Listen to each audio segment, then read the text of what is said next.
विधानसभा चुनाव के अंदर मोकामा विधानसभा से ललन सिंह हार गए, पीछे रह गए। उनके अरेस्ट करवा दिया, 10 साल की सज़ा हो गई। उनके यहाँ AK-47 मिला, ग्रेनेड्स मिले। तो क्या ऐसे व्यक्ति जिसको 10 साल की सज़ा हो गई चुनाव लड़ने के लिए योग्य नहीं है? क्या उसके लिए वोट मांगना आपके लिए उचित होगा?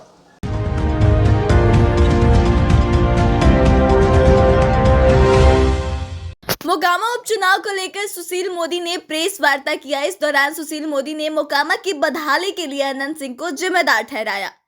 साथ ही उन्होंने कहा कि 17 साल में एक बार भी अनंत सिंह ने मोकामा के लिए सदन में कोई आवाज नहीं उठाया है, ना ही वे किसी मंत्री और अधिकारी से मोकामा को लेकर मिले हैं या उन्होंने कोई पत्र भी नहीं लिखा है।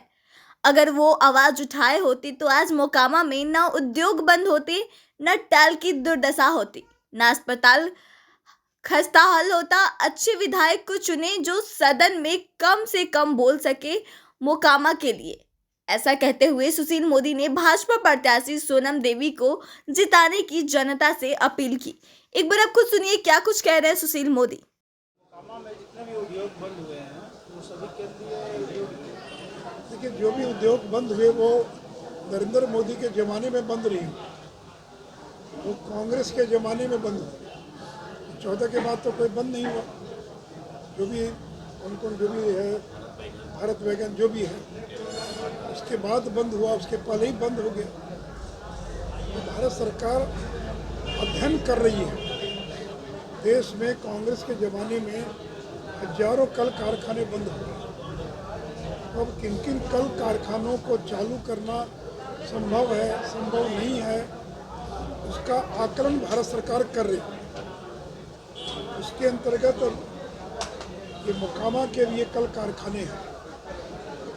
केंद्र की सरकार पूरा प्रयास करेगी इनको खोलने के लिए। और जो केंद्र की सरकार अध्ययन कर रही है, देश के सैकड़ों जो कल कारखाने बंद हो गए, उसका अध्ययन कर रही है। और अध्ययन करने के बाद जहाँ जहाँ चालू करना संभव होगा तो चालू करेंगे। लेकिन नए भी तो कल कारखाने खुल रहे हैं। जैसे बरौनी का ही बंद पड़ा था, चालू हो गया, चालू हो जाएगा। 10,000 लोगों को रोजगार मिलेगा। या फिर यहाँ पर जो चिकित्सा केंद्र हैं उन्हें लेकर के लगातार ये मंत्रालय आप लोग के पास। देखिए, इसका कारण है अनंत सिंह। क्योंकि अनंत सिंह MLA थे तो सुपर MLA थे। वो किसी मंत्री MLA को पूछते ही नहीं थे। आज तक किसी मंत्री के पास नहीं गए मोकामा की समस्या को लेकर। आज तक कभी कलेक्टर के पास नहीं गए, सिविल सर्जन के पास नहीं गए। ये लोग भी विधायक बैठे हुए हैं, अपने क्षेत्र की समस्या को लेकर 20 बार जाते हैं कलेक्टर के यहाँ, मुख्यमंत्री के यहाँ, बाकी के यहाँ। इनको कभी जनता से मतलब नहीं रहा, तो इसलिए कभी जीतने के बाद कभी क्षेत्र में, कभी किसी गांव में भी नहीं जाते थे। अगर अनंत सिंह इतने साल तक मंत्री रहे, हम लोग की सरकार थी, मैं तो 13 साल था, नगर विकास मेरे पास था। एक बार कभी अनंत सिंह मिलने नहीं आए, कभी न भी मिले, चिट्ठी भेजते, आज तक कभी कोई पत्र नहीं भेजा। फिर भी हम लोगों ने जितना संभव था काम किया। इसलिए विधायक की बड़ी भूमिका है। जो विधायक है वो क्षेत्र के विकास में कितनी रुचि लेता है। मैं ऐसे विधायकों को जानता हूँ जो 20-20 बार, 25-25 बार लोगों का जीना मुश्किल कर देता है। मेरे क्षेत्र ये समस्या है, ये काम करा दीजिए, वो काम करा दीजिए। लेकिन आप सो जाएंगे और मालूम है कि हम करें ना करें, हमको तो वोट मिलेगा, तो क्यों परवाह करेंगे। तो जिताइए सोनम देवी को। जो भी समस्याएं हैं उसका हम लोग पूरा समाधान करने का प्रयास करें। बख्तियारपुर तक तो बहुत पहले बन चुका। बख्तियारपुर से मोकामा मैं सोचता हूँ कि 1-1.5 साल में तैयार हो जाएगा। ये किसकी देन है? ये नरेंद्र मोदी की देन है। मोकामा से बेगूसराय, फिर बेगूसराय होते हुए खगड़िया, अब तो कटिहार पूर्णिया तक ये 4 लेन। इस पर गंगा नदी पर राजेंद्र सेतु के समानांतर 6 लेन पुल और रेल का पुल, ये किसके देन है? नरेंद्र मोदी के देन है। इसलिए देखिए, नरेंद्र मोदी ने बिहार के विकास के लिए 1.5 लाख करोड़ का पैकेज दिया, इसमें केवल पुल पुलिया के लिए 55,000 करोड़ रुपया केवल पुल पुलिया के लिए ये सरकार खर्च कर। इसलिए मोकामा के विकास में कोई कोताही नहीं होगी।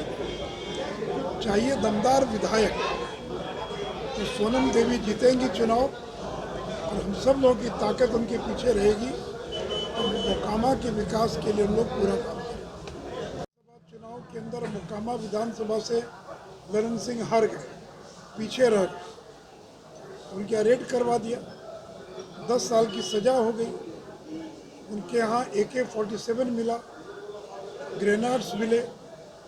तो क्या ऐसे व्यक्ति जिसको 10 साल की सज़ा हो गई चुनाव लड़ने के लिए योग्य नहीं है, क्या उसके लिए वोट मांगना आपके लिए उचित होगा? आप कहते हैं मैं अपराध के साथ कोई समझौता नहीं करूँ, लेकिन इस चुनाव में आप अपराध और शराब दोनों के साथ आप समझौता करें, क्योंकि गोपालगंज के अंदर जो राजद का उम्मीदवार है वो शराब माफिया है। उसकी गोवा में शराब की फैक्ट्री है और पिछले दिनों सितंबर माह में गिरिडीह में 2 ट्रक शराब उसकी जब्त हुई, जिसका उस पर मुकदमा चल रहा है। तो छोटी छोटी बातों पर 4 लाख लोगों को जेलों में बंद कर दिया गया शराबबंदी के नाम पर। लेकिन जो शराब माफिया जिसकी खुद की शराब की फैक्ट्री है और जिसका ट्रक पकड़ा गया अवैध शराब की ढुलाई में, तो क्या वैसे शराब माफिया के प्रचार के लिए आप गोपालगंज जाएंगे? और जो आतंक का पर्याय बन चुका था उस अनंत सिंह के लिए क्या वोट मांगने जाएंगे? बाकी तो उनको निर्णय करना क्या करेंगे ना करेंगे। तो नीतीश कुमार के आने और जाने से कोई फर्क नहीं पड़ने वाला है, क्योंकि जनता ने सबक सिखाने का मन बना लिया है। और इसलिए गोपालगंज तो हमारी 4 बार की सिटिंग सीट है। हमारी विधायक थे जिनकी मृत्यु हो गई और उसके कारण जो सीट रिक्त हुई, उनकी पत्नी चुनाव लड़ रही हैं।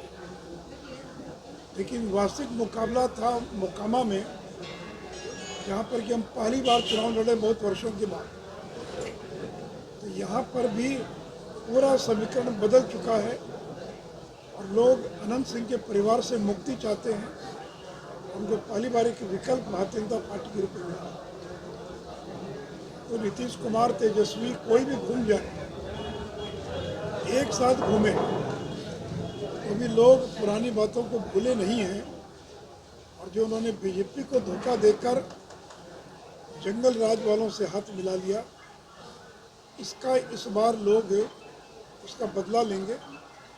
और इसलिए मोकामा में हम प्रचंड बहुमत से चुनाव जीतने जा रहे हैं।